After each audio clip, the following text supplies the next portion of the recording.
નમસ્કાર મિત્રો, સ્વાગત છે તમારું અમારા યુટ્યુબ ચેનલ દિલની વાર્તાઓમાં। તો આજે એક વાર્તા લઈને આવ્યા છીએ, એનું નામ છે વાતોડિયા કાચબા। એક જમાનામાં સંકટ અને વિકટ નામના બે ગીચ તથા કંબુગ્રીવ નામનો કાચબો એક નદી પાસે રહેતો હતો। તેઓ સારા મિત્ર હતા। એક વખત આ વિસ્તારમાં દુષ્કાળના કારણે તમામ નદીઓ, તળાવો અને બધા તળાવો સુકાઈ ગયા હતા। પક્ષીઓ અને પ્રાણીઓ માટે પાણીનું એક ટીપું પણ ન હતું। એ તરસા મરવા લાગ્યા હતા। આ સમસ્યાનો ઉકેલ શોધવા અને પાણીની શોધમાં બહાર જવા માટે ત્રણેય મિત્રો અંદરો અંદર વાતો કરતા હતા, પરંતુ તેમના શ્રેષ્ઠ પ્રયત્નો છતાં તેઓ આસપાસમાં ક્યાંય પાણી શોધી ન શક્યા।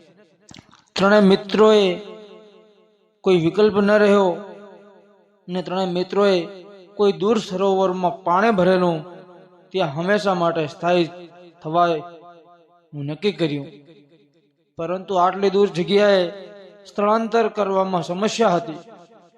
જ્યારે ચીજ માટે ઉડાન ભરવાની સરળ હતી, ત્યારે કાચબા માટે પગપાળા અંતર કાપવું બહુ મુશ્કેલ હતું।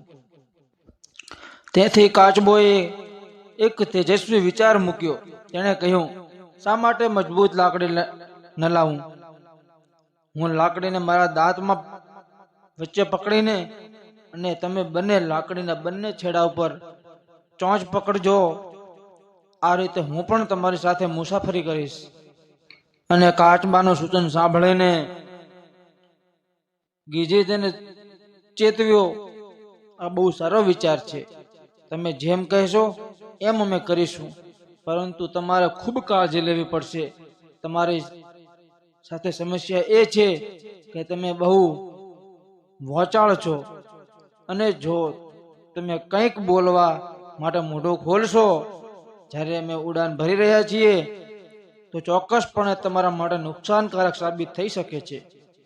તેથી જ્યારે તમે લાકડીથી ઝૂલતા હો ત્યારે વાત ન કરતા, નહીં તો તમે તમારી પકડ ગુમાવી દેશો અને જમીન પર તૂટી પડશો અને મરી જશો।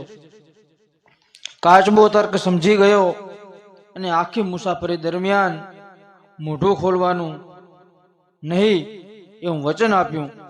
તેથી ગીજે લાકડીના છેડાને ચાંચની પકડી રાખ્યા હતા અને કાચબાએ દાંત વડે લાકડીના મધ્યમાં પકડી રાખી હતી। આ રીતે તેઓએ લાંબી મુસાફરી શરૂ કરી। તેઓ ટેકરીઓ, ખીણો, ગામડાઓ, જંગલો ઉપર ઉડ્યા અને છેવટે એક નગરની પેલે પાર આવી ગયા। જ્યારે તેઓ શહેરની ઉપર પસાર થઈ રહ્યા હતા, ત્યારે પુરુષો, સ્ત્રીઓ અને બાળકો આ વિચિત્ર દ્રશ્ય જોવા માટે એમના ઘરની બહાર આવ્યા। બાળકો બૂમ પાડવા લાગ્યા અને તાળીઓ પાડવા લાગ્યા। મૂર્ખ કાચબો ભૂલી ગયો કે તે અનિશ્ચિત રીતે લટકી રહ્યો છે। આ તાળીઓ પાડવાનું પાછળનું કારણ જાણવા માટે તે એટલો બધો ઉત્સુક થઈ ગયો કે એણે પોતાનું મોઢું ખોલીને પોતાના મિત્રને પૂછ્યું, મિત્રો, આ બધું શું છે? પરંતુ જેવો તેણે શબ્દ ઉચ્ચારવા માટે મોઢું ખોલ્યું કે તરત જ તેણે લાકડી પરથી પોતાની પકડ ઢીલી કરી અને જમીન પર પડ્યો અને તે તરત જ મૃત્યુ પામ્યો। મિત્રો, આવી નવી વાર્તાઓ લઈને જરૂરથી આવતા જ રહીશું। જો અમારી વાર્તા ગમી હોય તો લાઈક કરો, શેર કરો, અને અમારી ચેનલ પર હજુ નવા હોય તો પ્લીઝ અમારી ચેનલને સબસ્ક્રાઈબ કરી દેજો, જેથી કરીને તમને અમારી નવી વાર્તાઓની નોટિફિકેશન મળતી રહે। જય હિન્દ, જય ભારત, જય મા।